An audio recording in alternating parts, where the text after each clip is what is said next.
Hello students, कैसे आप सभी लोग। आई एम एक्सपेक्टिंग आप सभी लोग अच्छे होंगे, सेफ होंगे, सभी फैमिली मेम्बर हेल्दी होंगे।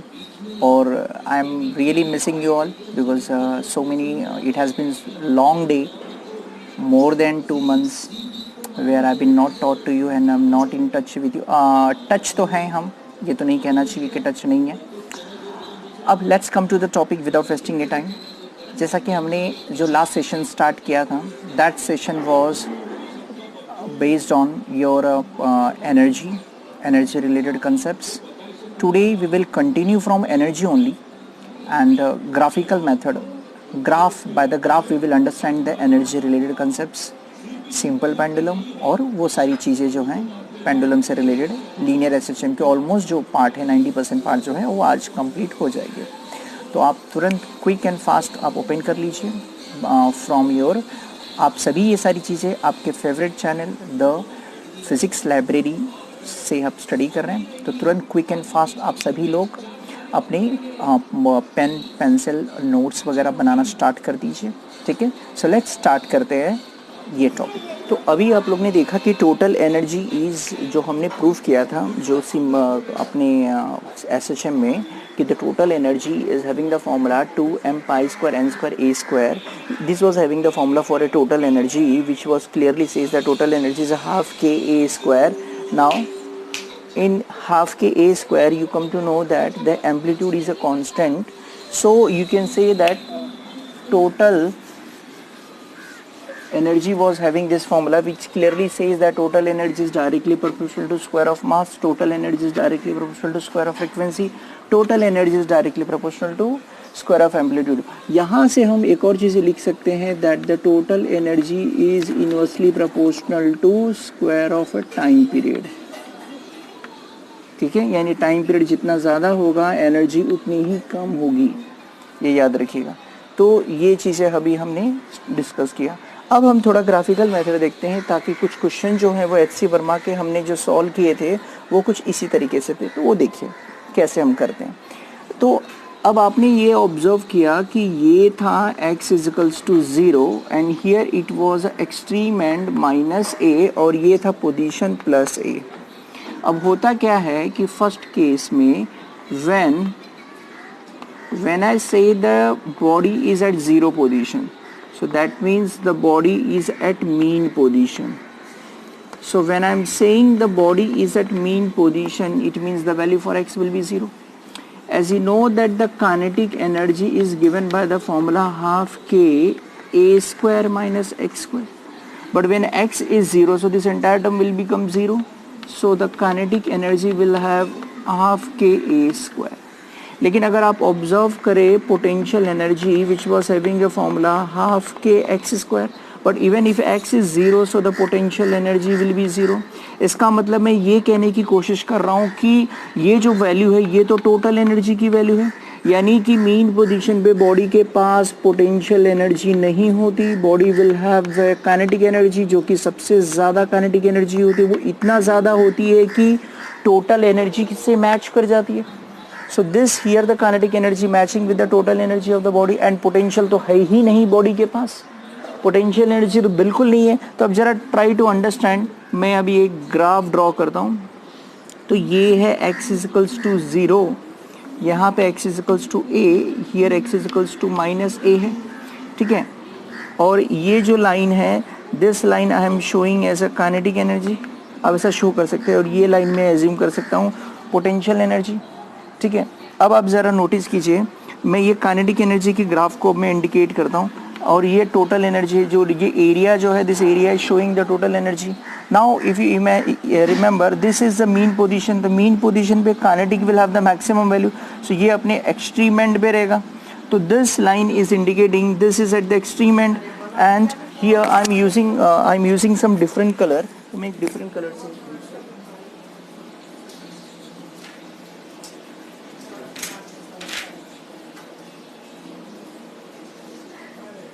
yes student.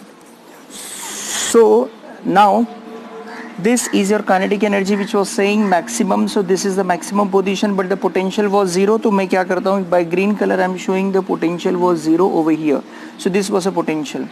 लेकिन अगर एज्यूम करें कि when the second position, when the x is equals to amplitude, when x is equals to plus और माइनस एम्पलीट्यूड, मतलब मैं लेफ्ट और राइट दोनों के लिए कैलकुलेट कर रहा हूँ, in that cases your kinetic energy will be given by this formula half K a square minus x square. But just tell me one thing, when amplitude is plus minus है, if you going to put over here, so square करोगे तो a square जगह a square minus a square will become 0. देखिए plus रखेंगे तो भी square आएगा, minus रखेंगे तो भी प्लस ही आएगा, तो स्क्वायर करेंगे तो मतलब माइनस करेंगे तो कैंसिल हो जाएगा.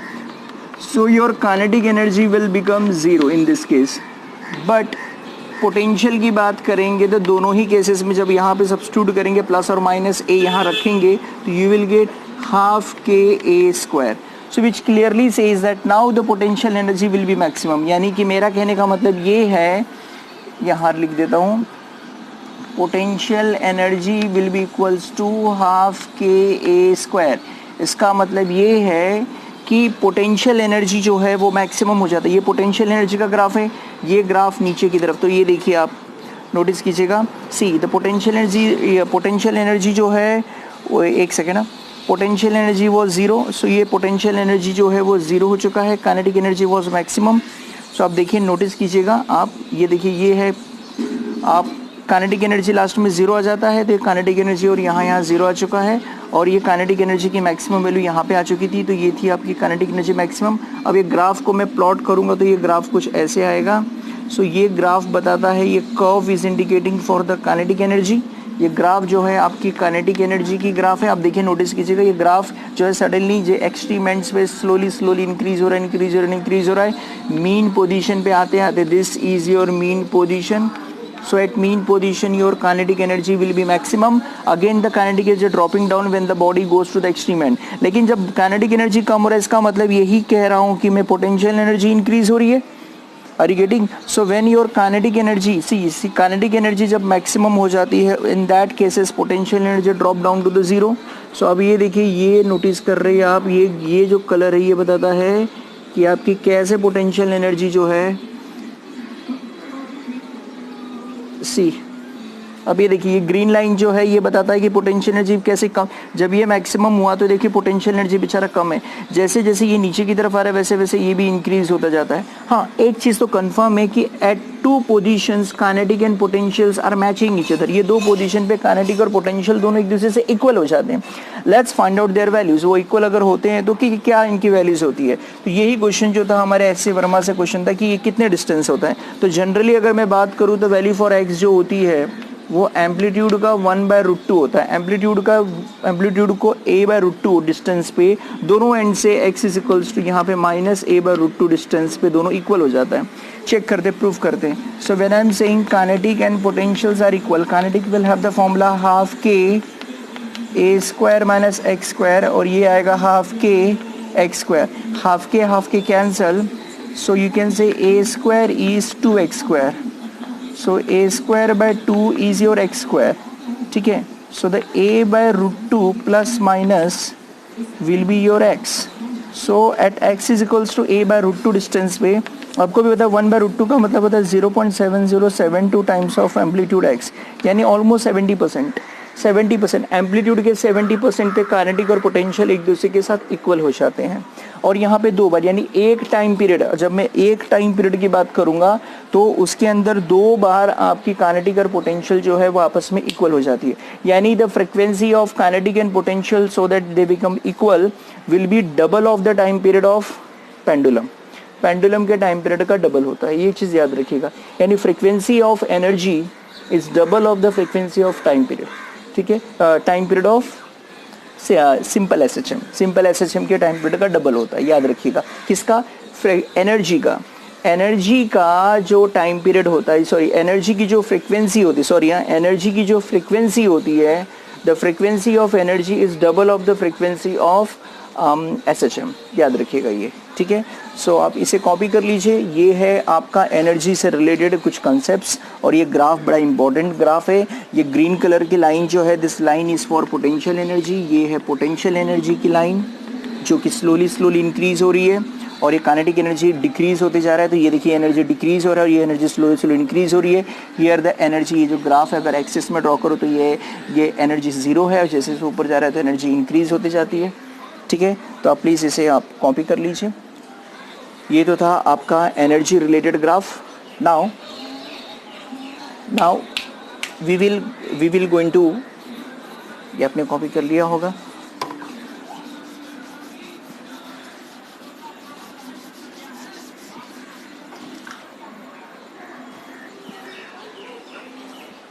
नाउ सिंपल एसएचएम, जो linear SHM we are all discussing, अब हम चलते हैं सिंपल पेंडुलम की तरफ। सिंपल पेंडुलम, सिंपल पेंडुलम, इस पे क्वेश्चन जो है 3 to 4 मार्क्स का क्वेश्चन आता है। आपने देखा होगा स्टार्टिंग से ही मैंने जो पेंडुलम के एग्जांपल्स लिए वो एसएचएम के एग्जांपल्स में मैंने आपको बताया। आपको जनरली देखा जाए तो मैंने सिंपल पेंडुलम को ही एसएचएम करके एक्सप्लेन किया। एग्जाम्स में आपको प्रूफ करने आएगा कि प्रूफ कीजिए कि सिंपल पेंडुलम एक्चुअली वो लीनियर एसएचएम होता है। तो आपने क्या देखा, लीनियर एसएचएम की डेफिनेशन क्या दिखी कि आपने देखा लीनियर एसएचएम वो ऐसा motion where it is a periodic motion because it repeats same set of oscillation in equal interval of time. तो एक्सेलरेशन वो होता है, acceleration is opposite of displacement, ये प्रूफ होना चाहिए, या तो force is directly proportional to displacement.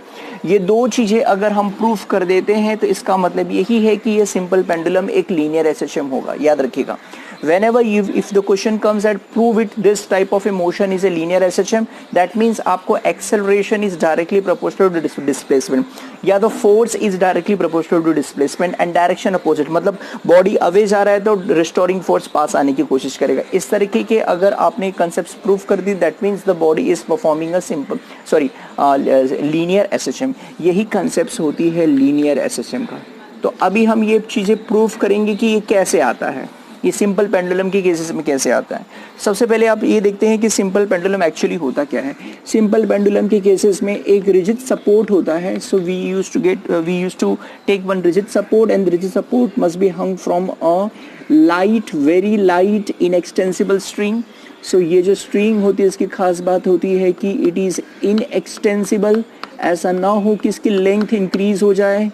So inextensible string, light होती है, बहुत ही हल्की होती है, इनएक्सटेंसिबल स्ट्रिंग होती है। And at the lower and, इसके लोअर एंड पे एक मास अटैच होता है जिसे हम कहते हैं bob. Bob must be connected the lower end of the string. ठीक है, अब ये जो स्ट्रिंग है, this bob is having some mass, इसको एज्यूम कर लेते हैं m मास है। नाउ स्ट्रिंग को एक हल्का सा डिस्प्लेसमेंट देते हैं, we are displacing it once from its mean position. उसको मीन पोजीशन से हम मूवमेंट देते हैं। तो you can see here we are displacing it, हमने डिस्प्लेस कर दिया। डिस्प्लेस करने के बाद it has move through the angle theta, theta angle से ये मूव किया है। And this displacement is at the both hands, दोनों एंड से एंगल फ्रेम किया है इसने थीटा, थीटा एंगल से ये मूव कर दिया। Now this is the mass. अब आप देखिए, एक रिजिड सपोर्ट से हमने, रिजिड सपोर्ट से, इसे हम रिजिड सपोर्ट कहते हैं। So from the rigid support we have hung the mass through a light inextensible string, and this is the weight. If you see the weight vertically downward directions में इसका weight होगा, that is mg। string के अंदर एक tension create होगी T, that will be towards its mean position, so T is the tension। now अब ये जब move करेगा, ये मूव करेगा, तो आप देखिए जरा, नोटिस कीजिए जो मूव कर रहा है। तो कैन आई से दैट ये एक सर्कल का सेंटर है और ये एक आर्क है, लेंथ ऑफ द आर्क है। याद रखिएगा, ये एक लेंथ ऑफ द आर्क ऐसा फील होता है। एज्यूम कर लेते हैं x is a displacement from the mean, ये मीन पोजीशन है, तो मैं लिख देता हूँ यहाँ पे मीन, और ये है इसकी एक्सट्रीम पोजीशंस। अब नाउ इस mg को, ये mg जो है वो दो काम कर रहा है। अब इसको दो पार्ट में डिवाइड करूंगा। देखिए, मैं इसी टेंशन के अगेंस्ट में एक लाइन मैंने ड्रॉ कर दिया। सी, कैन यू सी है? Now try to understand, if this is your theta, so this angle will also be your theta. Why? Because both looks like this two lines are parallel and this is a transversal line which says that they have to be corresponding angles. अगर ये mg है, so this component will be your mg cos theta. If you remember, ये component आपका mg cos theta होगा, theta का बगल वाला component cos होता है, so mg cos theta. और ये एक परपेंडिकुलर कंपोनेंट जो मैं ड्रॉ कर रहा हूँ, ये मैं कुछ इस तरीके से ऐसे करके ड्रॉ करता हूँ, बड़ा सा ड्रॉ करता हूँ, which will be your mg sin theta.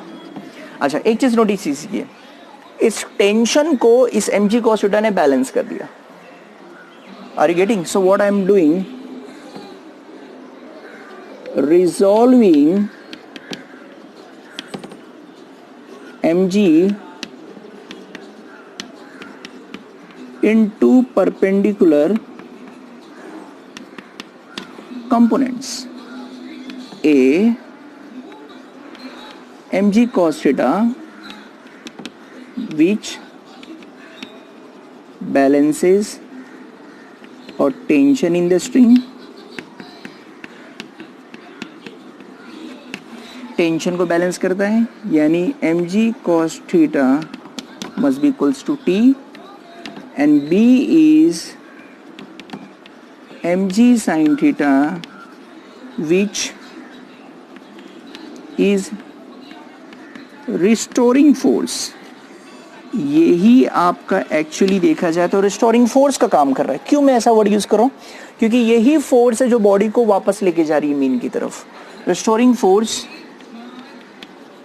which brings a bob towards mean.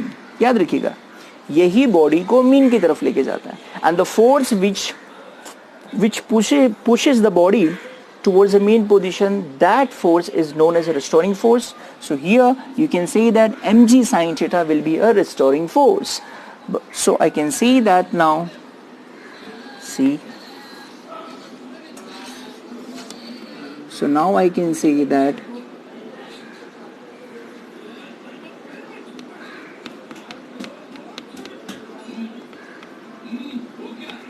restoring force will be your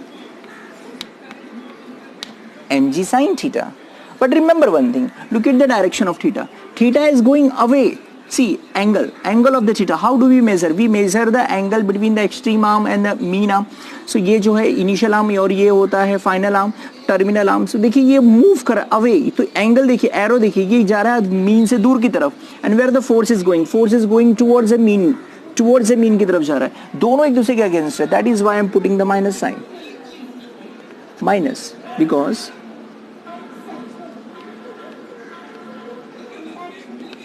because theta is in anti-clockwise and force is in clockwise, है ना, दोनों clockwise direction. That is why we have put the minus sign. So minus sign indicates that the theta is in anti-clockwise and the force is in the clockwise direction. So now you can say that F, which is a restoring force, is minus mg sin theta. But this angle has to be very small because ये angle ज़्यादा greater होगा. ये चीज़ें याद रखिएगा. अब यहाँ पे describe कर रहा हूँ. Since theta should be very small, theta is very small, hence your sin theta will be approximately equal to theta. तो इस तरीके से your F will become minus mg into theta. F is a restoring force, is minus mg into theta. Remember, this theta has to be very small. It must be in a 10 degree, within the 20 degree. इससे कम, इससे ज़्यादा नहीं होना चाहिए, इससे कम ही होना चाहिए. कम से कम डिस्प्ले, कम से कम आपका एंगल होना चाहिए. एंगुलर डिस्प्लेसमेंट काफ़ी कम होनी चाहिए. तो ये होना चाहिए थीटा. अब but as you all know that in angle and measurement 11th standard mathematics you have studied, what is theta? This is L. So if you remember, You all have studied S is equals to r theta. Length of arc is equal to radius into theta. The theta must be in the radian. This must be in the radians. Remember, this must be in the radians. So how much is S over here? S is your x. This is your r, and this is your theta. So here r I am writing L. I am just assuming L is the length.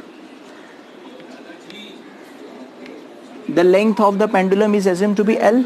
So I am writing here L. Divide it. So x upon L must be your theta. Remember this. So you can substitute this x upon L over here. So you will get F is equals to minus mg x upon L. But tell me one thing. This is your F, which is your minus mg upon L into x. अब एक चीज़ यहाँ note कर लीजिए. Mass of the bob which will not change throughout the experiment. G is acceleration due to gravity, which is all absolutely constant. Length of the string, जो कि मैंने कहा inextensible, मतलब length increase नहीं होगा. So this entire thing will be constant. So hence you can say that ये F is directly proportional to minus x. So which proves that the motion of a simple pendulum is a linear SHM. ये मैंने देखिए यहाँ पे proof कर दिया. So till here this comes for 3 marks. Next is time period of simple pendulum, which we have proved it by dimensional equation 11th standard से जो proof किया था t is equal to 2 pi root of L by G. ये हम यहाँ से ही proof करेंगे कैसे आया वो फॉर्मूला. ठीक है, तो आप ये नोट कर लीजिएगा यहाँ तक. आप सिर्फ कॉपी कर लीजिए फटाफट. इसके बाद हम आगे कंटिन्यू करते हैं. तो देखिए, now I am continuing it. आपने कॉपी कर लिया होगा आई थिंक. पॉज करके आप कॉपी कर लीजिएगा. ठीक है. सो अब आगे की तरफ चलते हैं.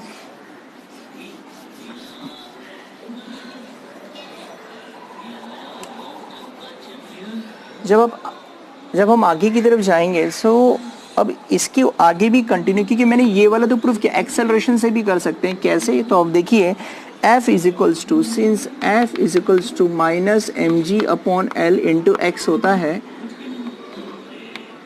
But your F is your ma, so we can see ma. F की जगह पे मैंने ma रखा, minus mg upon L into x. Mass and mass cancel. So now you can say that acceleration is minus g upon L into x. यहाँ से भी proof होता है कि acceleration is directly proportional to minus x. ये भी होता है, बट ये तो होता ही है. अब ये इक्वेशन 1 एज्यूम कर लेता हूँ. अब देखिए, अभी हमने SHM में, in linear SHM we have studied that the acceleration is minus omega square x. ये आपको याद होगा, ये हमने स्टडी किया था. अगर नहीं आपको पता तो आप फिर से एक बार रिवाइंड कर लीजिएगा. ओके, वहाँ आपको पता चलेगा. एक्सेलरेशन, वेलोसिटी एंड डिस्प्लेसमेंट वाली जो कंसेप्ट है वहाँ देख लीजिएगा. एक्सेलरेशन फर्स्ट वीडियो भी देखेंगे तो भी आपको आ जाएगा. Acceleration is minus omega square x और acceleration is minus g by l into x है. कंपेरिजन करेंगे. So by equation 1 and 2 if you compare you will get omega square is g upon L. So the omega is under root of g upon L. So ये हो गया value for your omega. ये omega की value आ गई under root of g upon L. बस since time period की बात करें तो time period is 2 pi upon omega, which is your 2 pi upon under root of g upon L. So 2 pi under root of L upon G. So this way we got the time period is 2 pi under root of L upon G, which is the formula for a time period of a simple pendulum. तो इस तरीके से मैंने time period pendulum का find कर लीजिए. और ये भी देखिए A is equal to acceleration कैसे डिस्प्लेसमेंट के अगेंस्ट होता है ये भी प्रूफ कर दिया. यहाँ तक भी प्रूफ कर सकते हैं आप. ये तो 100% हो गया. और यहाँ से हम कंटिन्यू किए टाइम पीरियड कैलकुलेट करने के लिए. T is equal to 2 pi by omega. Omega पे गाड़ी रुकी थी. एक्सेलरेशन का formula minus omega square x होता है. SHM में यही एक फॉर्मूला है. इससे इसको कंपैरिजन करेंगे तो omega square actually g upon l आता है. So omega square I have written g upon l. So omega is under root of g upon l. And from here we calculated the value for time period of simple pendulum. So ये तरीका है simple pendulum का time period calculate करने का. वो मैंने आप लोगों को बता दिया कि कैसे हम टाइम पीरियड कैलकुलेट कर सकते हैं. तो प्लीज़ आप इसे कॉपी कर लीजिए एंड कंप्लीट दैट ऑल्सो. अब हम चलते हैं सिंपल पेंडुलम का ही एक सेकेंड टाइप है, बड़ा ही स्पेशल है और उसका नाम है and its name is seconds pendulum. Seconds pendulum. Remember, seconds pendulum जो है a pendulum whose time period is 2 seconds is called a seconds pendulum. Remember, याद रखिएगा, ऐसा पेंडुलम जिसकी टाइम पीरियड 2 सेकेंड्स की होती है उसे ही हम कहते हैं seconds pendulum. 2 seconds, remember it has to be 2 seconds. So यानी कि आप याद रखिएगा टाइम पीरियड आपकी 2 सेकेंड की होनी चाहिए. तो t is equals to 2 pi under root of l upon g तो हमने लिख लिया. अब यहाँ पे मैंने कहा कि टाइम पीरियड 2 होगा, तो यहाँ पे 2 जब रखेंगे तो that will be 2 pi under root of l upon g. Pi and pi cancel, squaring both the sides. So 1 will be equals to pi square upon g into L. Remember, okay? So cross multiply. So g upon. So here from here you can get that g upon pi square will be your L. So length of that pendulum will be g upon pi square. अगर मैं बात करूँ L की तो g जो है it is 9.8 और pi square is 9.86. जब आप इसे डिवाइड करेंगे which will very close to 0.99 metre, but we say approximately 1 metre, but actually आता है 0.99 metre. So here you can say that, मतलब ऐसा पेंडुलम जिसकी लेंथ जो होती है 1 मीटर की होती है उसे हम कहते हैं, मतलब उसकी लेंथ भी 1 मीटर की होगी और टाइम पीरियड जो होगा approximately, sorry time period 2 seconds होगा, लेंथ अप्रॉक्सीमेटली 1 होगा, बट एक्यूरेटली बात करें तो 0.99 मीटर के आसपास होता है. ठीक है, तो ये फॉर्मूला, ये कंसेप्ट हुआ सेकेंड्स पेंडुलम का. ऐसा पेंडुलम जो टोटली पूरी तरीके से जो है वो 2 सेकेंड्स की टाइम पीरियड होती है. अब अगर हम लोग, ये हुआ सेकेंड्स पेंडुलम से रिलेटेड कंसेप्ट्स. ये फॉर्मूला काफ़ी इंपॉर्टेंट है. By using this formula you can calculate the length and g का कंसेप्ट से आप लेंथ कैलकुलेट कर सकते हैं.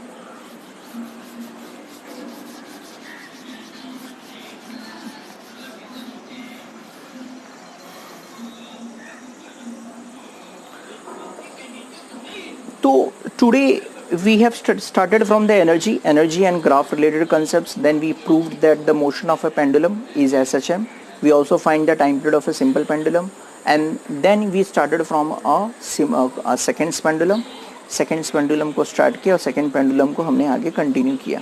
अच्छा, कई बार ऐसा भी आता है कि just imagine what will be the time period. See,